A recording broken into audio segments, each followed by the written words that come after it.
guys? It's Brandon from GazelleLab. Got a couple of AT&T devices for you today. On the left here is the Samsung Galaxy S2, and on the right, Apple's iPhone 4S. The Galaxy S2, we'll get started with this one. It's a much larger device, as you can see.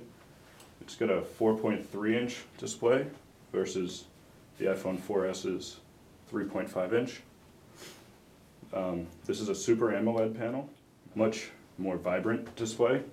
It's a lot brighter if you see it in comparison to the 4S here. Both turned up max brightness, as you can see here. The colors just seem to be a lot deeper and richer.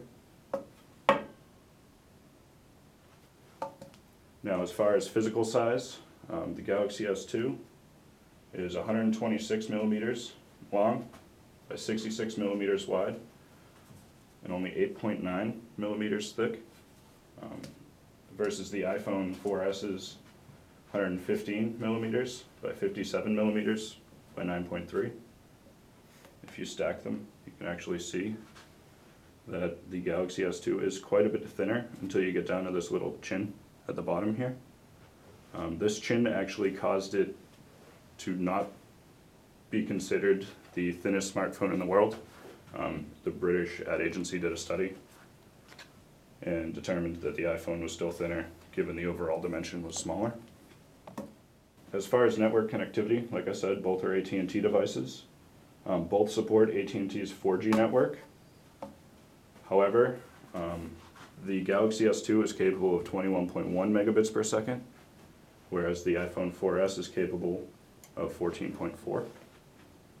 In practice, however, I was in the exact same spot, did a speed test with both devices, and actually pulled double the speed with the 4S than I did with the Galaxy S2. Now let's get down into some hardware stuff. If you can see, or the camera here on the Galaxy S2, I'll just launch it real quick. It's an 8.0 megapixel camera. It takes really nice photos. Now, it's not really fair to compare these side to side on the devices. As I said, the displays differ. However, when you actually pull them off of the camera, I feel as though the 4S has a better sensor overall. The Galaxy S2 compresses images in a weird way when exporting, so the pictures are a bit grainier. Now, as far as memory goes, this is a 16 gig iPhone S. The Galaxy S2 here has 16 gig internal as well, I believe, but the Galaxy S2 is expandable, whereas the iPhone is not. As far as software is concerned, the Galaxy S2 is running Android 2.3 Gingerbread with a TouchWiz interface done by Samsung. One of the changes here, you can see if you launch the applications, it's more of an iPhone style app launcher. You can also choose through the standard list view, but this is the default one.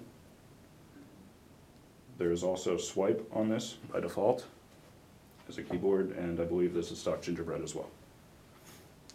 Now on the iPhone, this is running iOS 5, Apple's latest and greatest. This has 5.0.1, which was released a couple of days ago. It's supposed to improve battery life. So far, haven't seen much of an improvement. This actually means that in my overall trials, the Galaxy S2 actually has better battery life than the 4S. Both are rated for 8 hours talk. The iPhone 4S is rated for 200 hours in standby, whereas the Galaxy S2 has 400 hours standby. And that makes a huge difference if you're just going to leave your phone on your desk for a day. And the iPhone 4S has a 1 gigahertz dual-core processor built on the ARM Cortex-A9 architecture. The Galaxy S2 has a 1.2 gigahertz dual-core, also based on the ARM Cortex-A9 architecture, but the chipset for the Galaxy S2 is actually a Samsung-produced unit. It's the Exynos, and this is Apple's own A5 chipset, same as the iPad 2. The Galaxy S2 has 1 gig of RAM, whereas the iPhone 4S only has 512 megabytes. Now, as far as video quality is concerned, both will shoot full HD 1080p video. Both have image stabilization, both have face detection, as well as will shoot at 30 frames per second. And both videos actually came out quite well. We'll see if we can get something put up real quick for it. And you know, overall, I would say that the iPhone 4S is a better device, just because it doesn't have the skinning of the Galaxy S2. I'm not a huge fan of using various skins, such as TouchWiz. Huge fan of stock Android, but again, not so much of various skins. But if you want a 4.3-inch screen, or you just want an Android device, it's going to be really, really, really hard to beat the Galaxy S2. Thanks, guys. Please check back soon and see what else we got here at GazelleLab. Thanks.